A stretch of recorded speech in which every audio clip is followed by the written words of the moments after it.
today we'll take a look at a story that has shocked the world. The recent capture of Venezuela's president, Nicolas Maduro, by the United States. Joining us in the studio is a renowned expert in history, strategic and international studies, Dr. Oluchukwu Ignatius Onyawa. He is a senior lecturer in the Department of History, Strategic and International Studies, Dennis Oswego University, Asba. Good morning, sir, and thank you so much. Yeah, thank you for having me. Good morning, sir. Welcome, sir. Thank you for having me. Like I said, this is a story that has shocked the whole world. Exactly. And we just started the year 2026, and we started with this particular story. Yeah. So let's talk about the capture of Venezuelan president. Yeah. But I want you to start with a brief overview of Nicolas Maduro's presidency and Venezuela's political climate leading up to his capture. And how did Venezuela become the focal point of U.S. foreign policy prior to his operation? Yeah. Thank you very much. Let me start with Hugo Chavez, because since 1999, when Hugo Chavez took over, the Venezuela and the U.S. relations have been astray, because of the fact that the Hugo Chavez administration did not align with the U.S. interest in Venezuela, meaning the fact that when Hugo Chavez administration accused the United States of invading Iraq and Afghanistan, the U.S. was angered about the kind of approach that Hugo Chavez is applying in the administration. So, since that 1999 up to 2004, when Nicolas Maduro took over office. No, let me say 2019. Because 2019, because it coincided with Donald Trump's administration. Okay. That strained relationship have continued.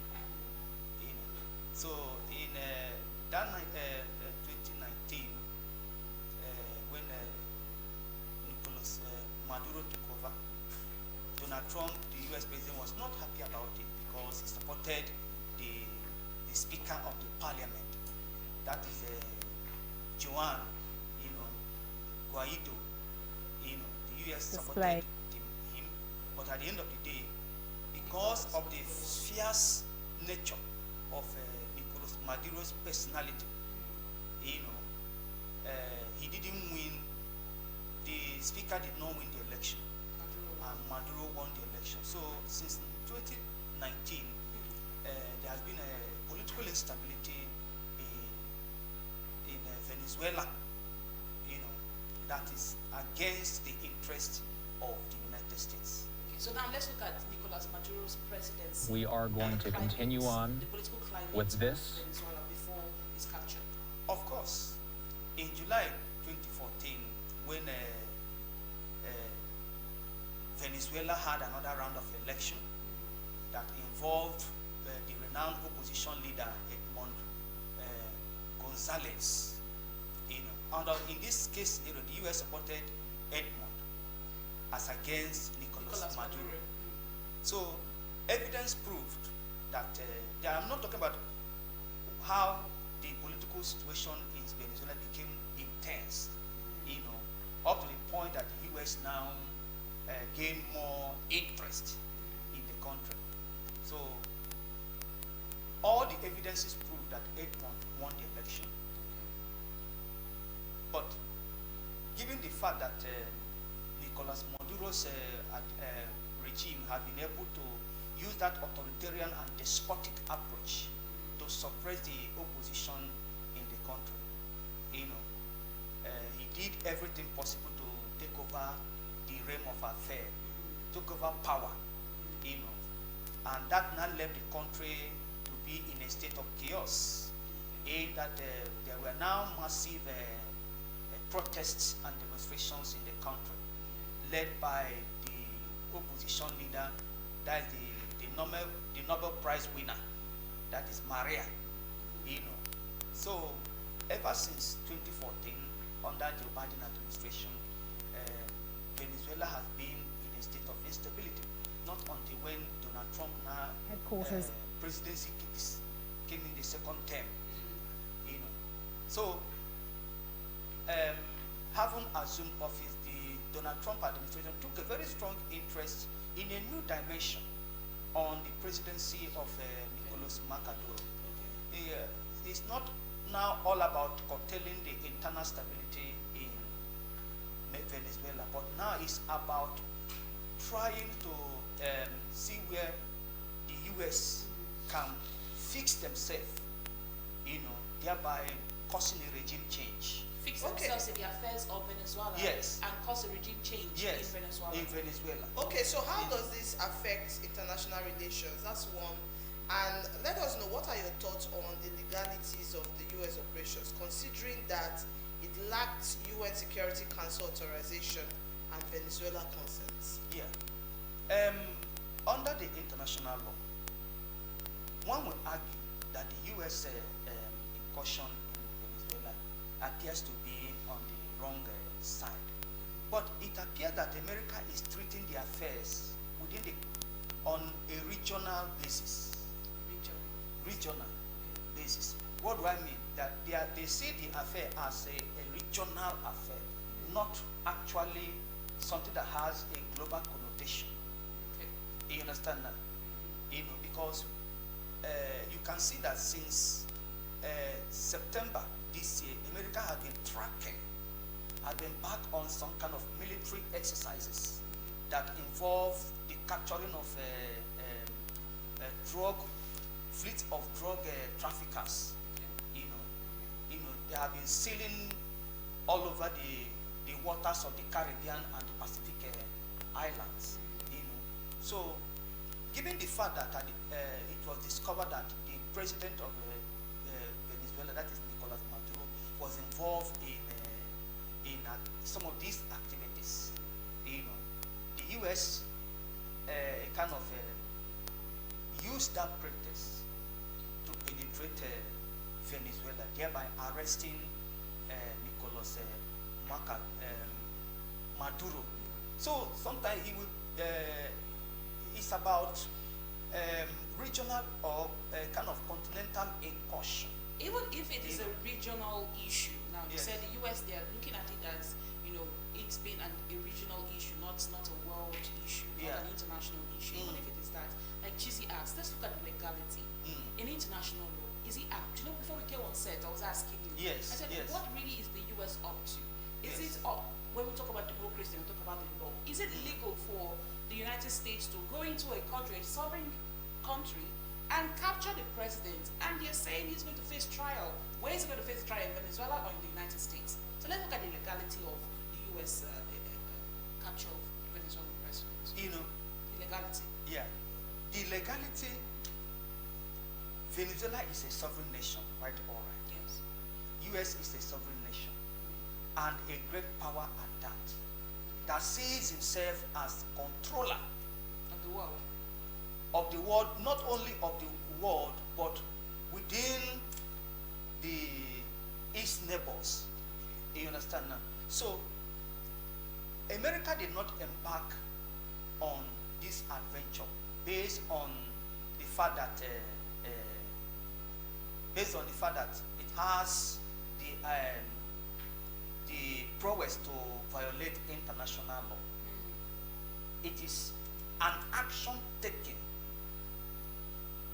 based on some certain situation that he deems unnecessary, that poses threat No, Doctor, to his interest. Doctor, And that is the fact that these activities of drug trafficking yes. Doctor, that have been pictured within Venezuela region, you know. Yeah, Dr. Alchko.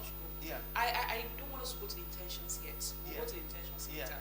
I'm talking about the legality of the US's action. Is it legal? Is it legal in international law? Is it right for a sovereign country, the United States of America, to go to another sovereign country, Venezuela, to capture the president?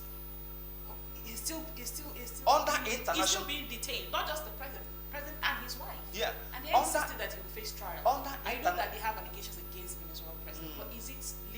who is trying him? Under international law, it is illegal. Under international law, it is illegal. But the question is, does America treating this issue as a global affair or rather as a regional affair? That is a very important question. Because I believe that before America embarked on this journey, a lot of counter argument and counter argument must have been explored before embarking. Okay, so you said if it's being treated as a regional affair, then it's legal. Their intentions are genuine. Yes, because America cannot stay and watch someone that threatens their interests. Okay. You understand their that? interest. Yes. Okay. So okay. it's about an American interest being threatened. You know, So America being threatened and decide to act. Okay. And some of the things that Nicolas Maduro was indicted are also things that poses security threat globally. All right. You understand now? Talking about drug trafficking, you know, global drug trafficking, terrorism, and all that. So these are the fundamental indices that we'll be looking at. Okay, I agree. I agree You know. that these are the charges against Nicolas Maduro. Yeah. Drug trafficking and terrorism. But from a strategic standpoint, what do you think are the motivations behind the US's action? From strategic point of view, don't forget, like I said before we begin the program, that there is what we call Monroe Doctrine. What is Monroe? This Monroe Doctrine simply means a doctrine that asserts America's political and territorial interests in Latin America and the entire Western Hemisphere. Now, under Monroe Doctrine, America is trying to do what? To expand its territorial ambition in this part of the world. So it has been a struggle that has been since the 19th century. In fact, Donald Trump called it Donroe Doctrine.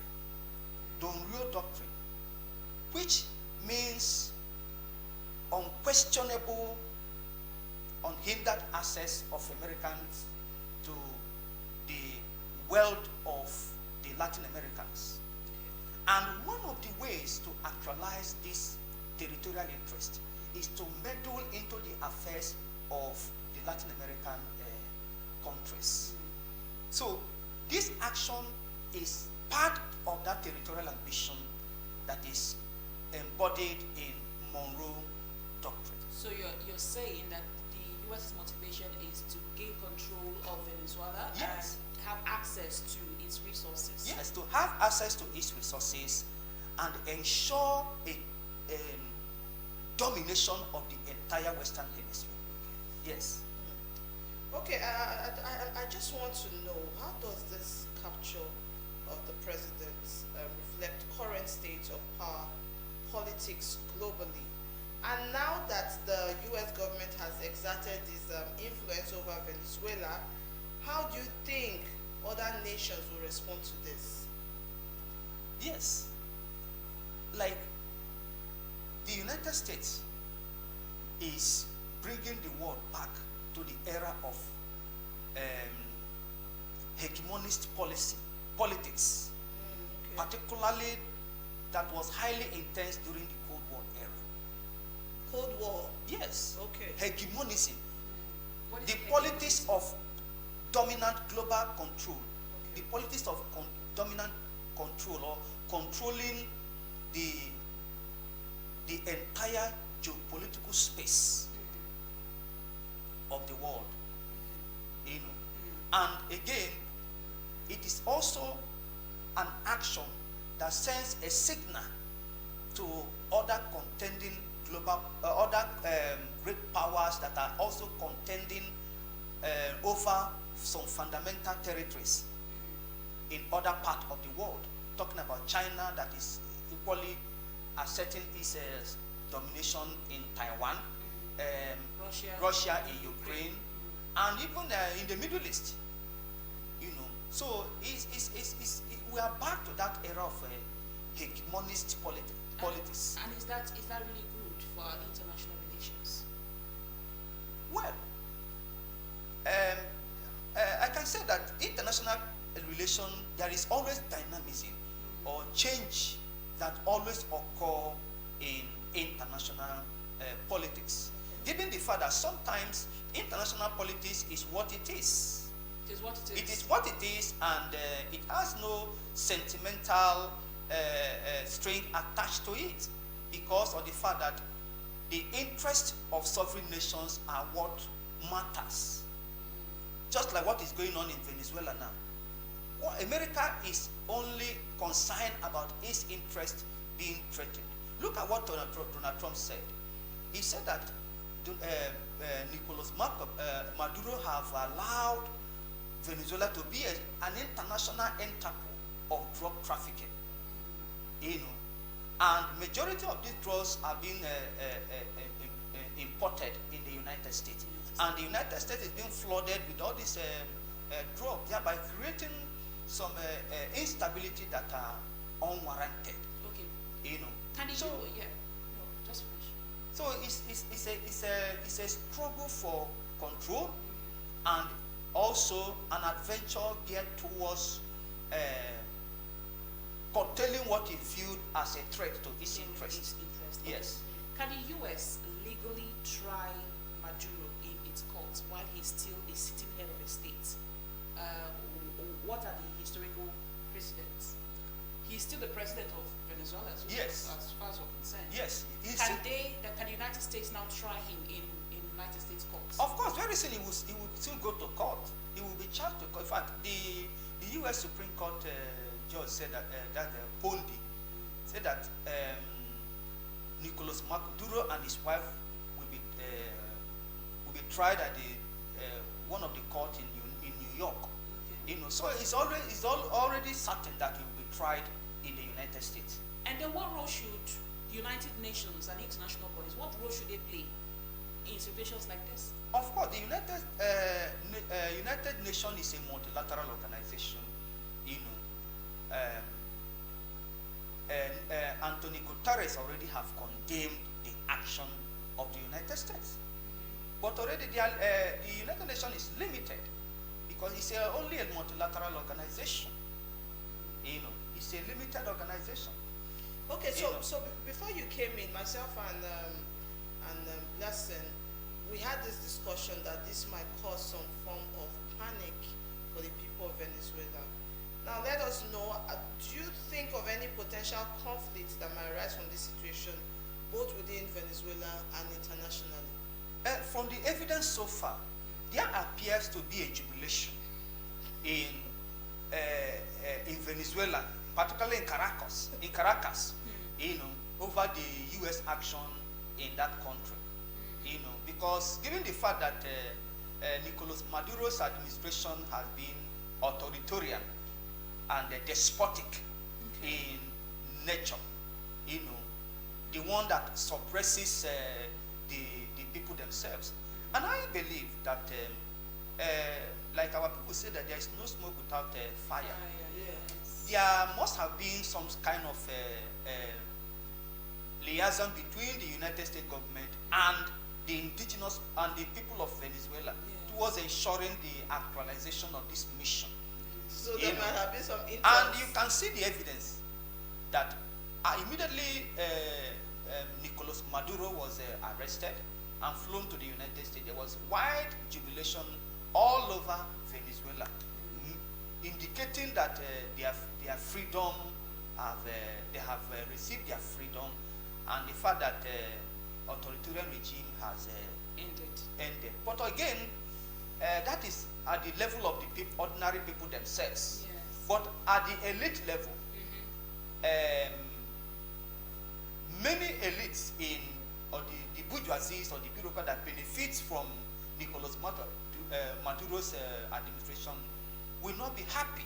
Yes. You know, will not be happy. For instance, the military condemned the action in totality as of last night, and they released statement calling on the United States government to release Nicolas Maduro to release him and return him back to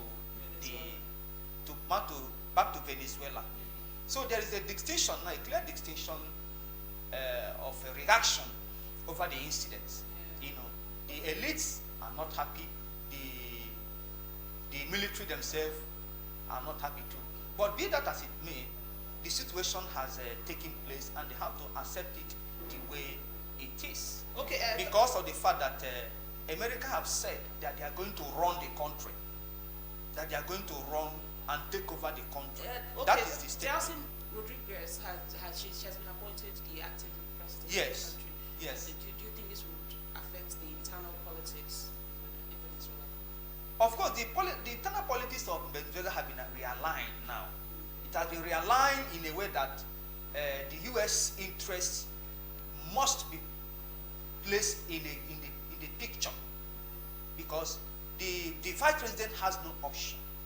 Of course, in her last messages, he welcomed the U.S. support, which Donald Trump said that she has no option. But one would have thought that it was the Nobel Prize winner, the opposition leader, that would have been the president. But Donald Trump said that she lacked the respect required for her to become the president. And I know that the reason why that statement, Donald Trump made that statement, because of the fact that they will see a different kind of politics that will equally be against the U.S. interest. Yes. You know, that is why they did not allow Maria, because Maria is a radical. He's someone that has these radical tendencies, you know, radical tendencies that might not serve the bidding of the United States. Okay. So that was why they allowed Vice President to continue, so that to allow the status quo to stay in line with the U.S. interest. So now that Maria have allowed to become to act as the acting president now. Delcy Rodriguez.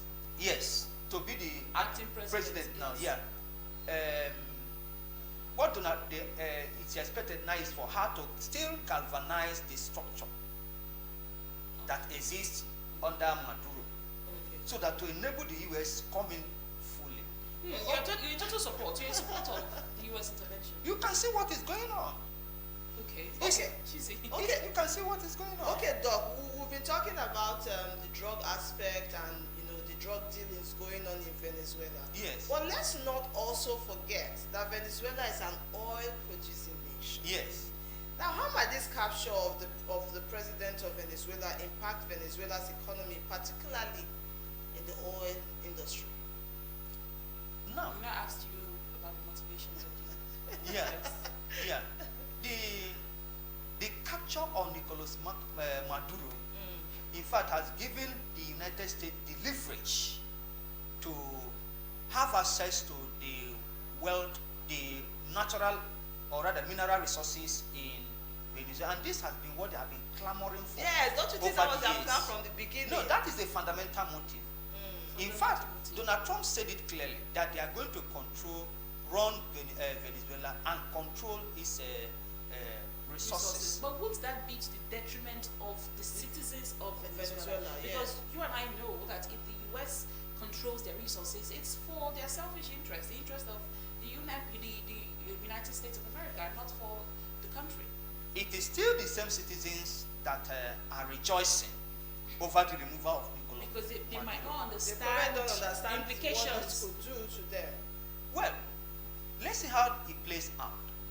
But I believe that America have achieved one fundamental objective, and that is getting Nicolas Maduro out of power.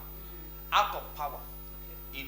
Don't forget that Donald Trump placed $50 million bounty on him. The other again, when that was not actualized, they now used the military approach to undertake the mission.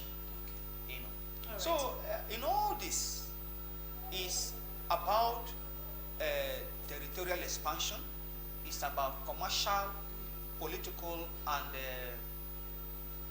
military interests that the United States have in Venezuela. All right. From a historian's perspective, Yes. what can the world learn from this episode about foreign intervention and sovereignty? Yeah, one of the things that the world should learn from this is that there is a need for us to take our national interests very serious. Okay. You know, very serious, know what we want on the international stage. And again, it's a lesson that leaders of nations should know that they are being watched. Their actions, their policies, are being watched. Because if you look at Venezuela is a socialist nation. And there's no way socialism and capitalism will coexist. America is capitalism. Venezuela is You understand socialist. that? So let us be careful the kind of policies we make. Look at the one in Nigeria. If not because of the way we handled the issue of insecurity that has been lingering on over the years in Nigeria, America wouldn't have come in. So we have been so reluctant, so nonchalant in some things we do. And they became more distressed that something needs to be done. And it's a clear indication that America appears to position himself to meddle into affairs of nations, just like other countries like China and other Russia. does in other parts of the world. I will tell you what few Nigerians have been saying on social media. They've Yeah. been joining Venezuelans to celebrate, Yeah. and also advising the U.S. President Donald Trump Yeah. to do the same in Nigeria, Mhm. that he should come and do the same thing. So do you think that this event would set a precedent for future international conflicts where heads of state will be targeted? Like I asked you, I said, if the United States, now that they've been able to oust Nicolas Maduro, would they, after taking control of Venezuela, would they move to another country or a smaller country? It that is how they keep possible. conquering countries Well, one it after is the other? even if they did not go and capture them, but it is possible, particularly those authoritarian regimes that have massive record of human rights or human rights violations, particularly the authoritarian regimes, just like it's happening in Myanmar, in Asia. Yeah, it is possible, particularly the authoritarian regimes. Okay. Yes. So leaders should be careful Yeah. and know that the world is watching. Yeah. Thank you so much. Thank you so much, Dr. sir. Oluchukwu Ignatius Onyeama, for this eye-opening discussion on the Venezuela president's capture controversy.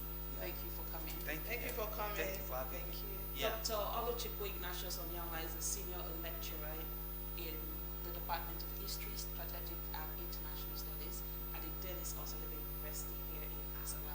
Once again, thank you so much for joining us. Yeah, thank All right, you for that having is well. We're wrapping up Money Right in today's edition for Cheesy. Yes, for me, all I have to say is that the year just started. It's a good time for you to start afresh. No matter how old you are, whenever you start is when your morning is. So start afresh. And remember that the way you make your bed is exactly the way you're going to lie on it in your old age. I'm Cheesy Abuno. Thank you for riding with us. Thank you so much, Cheesy. Thank you so much, viewer, for joining us on Monday's edition of Morning Ride. On behalf of the production crew, we wish you a productive day. And on behalf of the board, management, and staff of Delta Broadcasting Service TBS Asaba, wish you a